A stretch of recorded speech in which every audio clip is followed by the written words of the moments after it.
አንዴ ወይ ሁለቴ ግን ለመጀመሪያ ጊዜ እንደገባሁኝ ጌም ተጫውቼ አውቃለሁ። ስለዚህ እንደዚህ አይነት ምክንያት አትደርድሩ ፕሊዝ።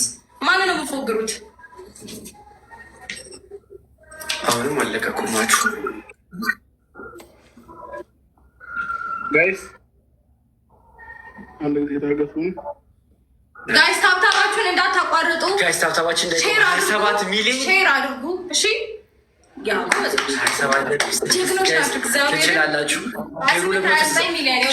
ከዛ ሼሩ 300 ሺህ እናስገባው። ሼሩ 300 ሺህ እናስገባው። አስገቡት።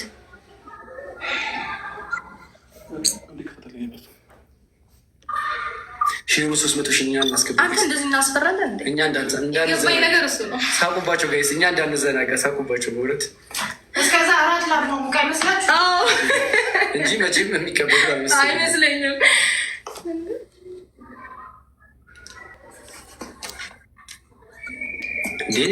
ከ2 ሺህ በላይ እኮ ካላት እኮ ላይ መግባት ይችላለች እኮ 83 ሺህ ፎሎወር ነው ያላት። ላይ መግባት ትችላለች፣ ግን ደግሞ መቀበል አልቻልንም። ብራዘር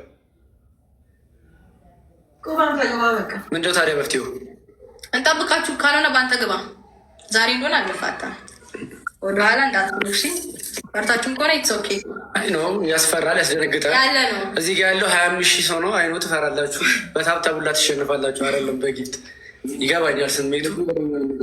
እሺ እንላክላችሁ። አንዴ ሰማኝ። አንድ ጊዜ ዳኒ ወጣችሁ ተመልሳችሁ ነው ላኩልን ኢንቫይት በእንደገና እዛ ውጡና ማለት ነው። እሺ በዚሁ ኢንቫይት አንዴ ደግመህ ላክልን።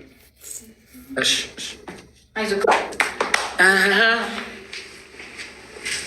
ሽፈትን አልወድም እኔም እንዳባቴ እኛ እኮ ልክላችሁ ነው። ሺሩ እንዳይቆም 300 ሺህ ጋይስ። ሺሩ እንዳይቆም ሺሩ እንዳይቆም ታብታቡም እንዳይቆም። ናይስ 29 ገብታችኋል። 29 ሚሊዮን ጋይስ 29 ሚሊዮን ደርሰናል። ሌስኮ እሺ በደስታ ታብታብ ያረጋችሁ አሁን ትልካላችሁ። ላኩሽ እስኪ ላካን። ቆይ አንድ ጊዜ አልመጣለንም። ቆይ ይጠብቃል። እሺ አሁን መላክ ትችላለህ። ላክልን። አሁን ላክልን። ያው ልከናል።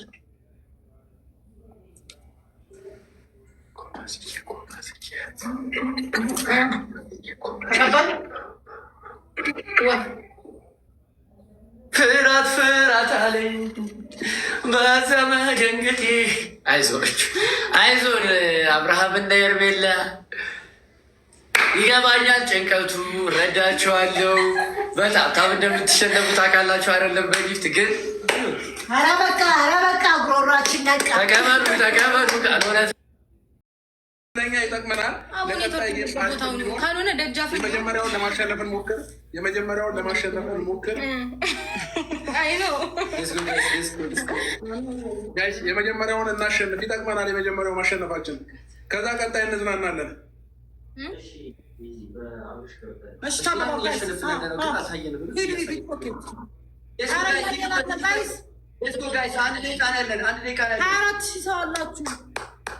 ጋይስ ኔትወርክ ግን መጣች። በጣም ዛሬ እኮ በዓል ስለሆነ ኔትወርኩ ጋይስ ታብ በዓል ስለሆነ ወጃለሁ። ቆይ ጌም እንዳይላክብን አድርገን ጨፍር። ሩታ ስትገባ በዚህ መልኩ ነበር የገባችው። ነጠላ ተዘርግቶ ምናምን በቃ ምን ብዬ ልንገራችሁ፣ እንደ ሙሽራ እንደዚህ ሸፈንፈን ተደርጋ። ይሄን ሀሳብ ደግሞ ያመጣው ሀሰን ነው እና እንደዚህ ሆና ነበር የገባችው ማለት ነው። ዳኒና ሜሪ ደግሞ ይመቻችሁ የኔ ምርጦች ማለት ነው እንጂ እኔ ቃላት የለኝም። እና ውዶችዬ አብርሽ እንግዲህ ምክንያት ያቀረበው እኔ ገብታበት ስለማታውቅ ሄርሜላ ለዛ ነው ጌም መቀበል አልቻለም፣ እንትን ስልክ ስለቀየርን ነው ምናምን እያለ ነበረ ማለት ነው። እና ባጭሩ አንተን የሚያውቁ ሄርሜላን ያውቋታል፣ ሄርሜላን የሚያውቋት አንተን ያውቀዋል። እና በአንተ ቤት እንደውም ብዙ ፎሎወር አለው።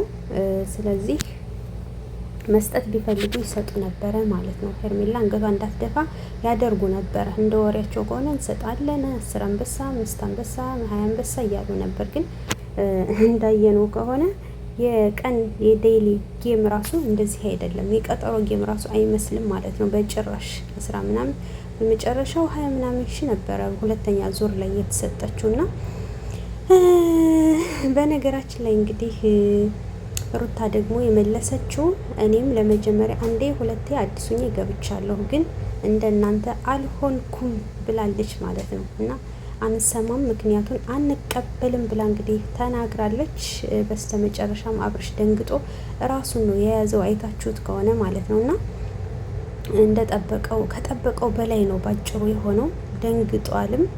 የተፈጠረው ነገር እንግዲህ ይህንን ይመስላል። በድል ስላጠናቀቅን ደስ ብሎናል። ሩቲም ስላሸነፍሽ እጅግ በጣም ደስ ብሎኛል። ደግሞ ለዳኒም ቃላት የለኝም። ጌም አይሆንም። ተመልካችን ማክበር አለብን። 2 ጊዜ ተከታታይ ካሸነፍን ያበቃል ጨዋታው። ከተሸነፍን ደግሞ ይቀጥላል 3ኛ ዙር ብሎ ነበረ ማለት ነው። የጨዋታው ህግ ይሄ ነው። እናም ዳኒዬም እናመሰግናለን። የጨዋታውን ህግ አክብረው ሁሉም ሰው እንዲጫወት ስላደረግክ ማለት ነው። መጭበርበር ማምታታት የሌለበት ጽድት ያለ ጌም ነበርና እውነት ለመናገር ቃላት የለኝም። እንዴት ደስ እንዳለኝ አትጠይቁኝ። ኋላ ላይ ብገባለሁ በሰፊው እናወራለን። ገና እየተነሳው ስለሆነ ነው በነገራችን ላይ። እናም ማለት ነው በቃ እኔ እንጃ ሩቲ እንደዚህ ቅብጥብጥ ስላለች ደስ ብሎኛል። ያው ሙዚቃ አለው። ሙዚቃውን ደግሞ ስለማይፈቅድ አጥፍቼው ነው ድምጹን ማለት ነው። እና ወይኔ እኔ ማሮች እንዴት እንደሚያምሩ እስኪ ተመልከቱ፣ እያቸው እስኪ። እውነት እኔ እንጃ እኔ ግን እንደዚህ በቃ ፍግግ ብለው ስቀው ተደስተው ስላየዋቸው እጅግ በጣም ነው ደስ ያለኝ ማለት ነው። እና ኖሩልኝ በቃ እንኳን ደስ አላችሁ ሩቲዬ፣ እንኳን ደስ አለሽ። የኔ ሳቂት የኔ ሆደ ቦቦ። በነገራችን ላይ ሩቲ አትችልም ማለት ነው የሆነ ነገርና ትናንትናም እንባዋን የተናነቃት እኔ ስለተመልካችሁ ስናገር እሷ እንባ ተናነቃት ማለት ነውና ከዛ እኔም ማቆምኩኝ ማለት ነው። በቃ አላቅም። ዳኒ ራሱ የሰው ደስታ የሚያስደስተው ልጅ ነው። በቃ እኔ እንጃ ከሩታ በላይ ደስተኛ ነው። እዩት፣ ተመልከቱት። ወላሂ በጣም ደስተኛ ነው የተመልካች። በቃ እኔ እንጃ ምን ብዬ ልንገራችሁ። የእሷ ማግኘት ለሱ ማግኘት ነው። ውሎን ቁጭ ብሎ እዛ ምሽቱን ሁላ ቁጭ ብሎ ይሄ ምንድነው ለሩታ ደስታ ብሎ የከፈለው ዋጋ ነው ማለት ነውና እኔ እንጃ ዳኒንም ብናበረታታው እኔ ደስ ይለኛል። ባገኛችሁት አጋጣሚ ዳኒንም አበረታቱት። ገብቷቸዋል። ሰዓታቸውን መስዋዕት አድርገው እዛ ጋር ተቀምጠው እሷን ለማስደሰት ብለው ልክ እንደኛ ማለት ነው። እኛም ጊዜያችንን መስዋዕት እንዳደረግነው ሁሉ እነሱም እንደዛው ማለት ነው። እና የሰው መውደድ ይስጠን። ወላሂ የሰው መውደድ የሰጠው ሰው ይውላችሁ በየቦታው ኤኒታይም፣ ሁሌም ሰው እናንተን ያስደስታችኋል ማለት ነው። እና እኔ እንጃ ምን ብዬ እንደማመሰግን ሁላ ቃላት እየጠፋብኝ ነው። እየተንተባተብኩ ነው ማለት ነው። ምክንያቱም መናገር በቃ ምን ልናገር የምር እኔ እንጃ ተንፋሽ እስከሚያጥረኝ ድረስ። ብቻ ወዶችዬ እንኳን ደስ አላችሁ፣ እንኳን በድል ተጠናቀቀ። ሰብ ላይክ አድርጉ። እንገናኛለን። እሺ ላይ ብገባለሁ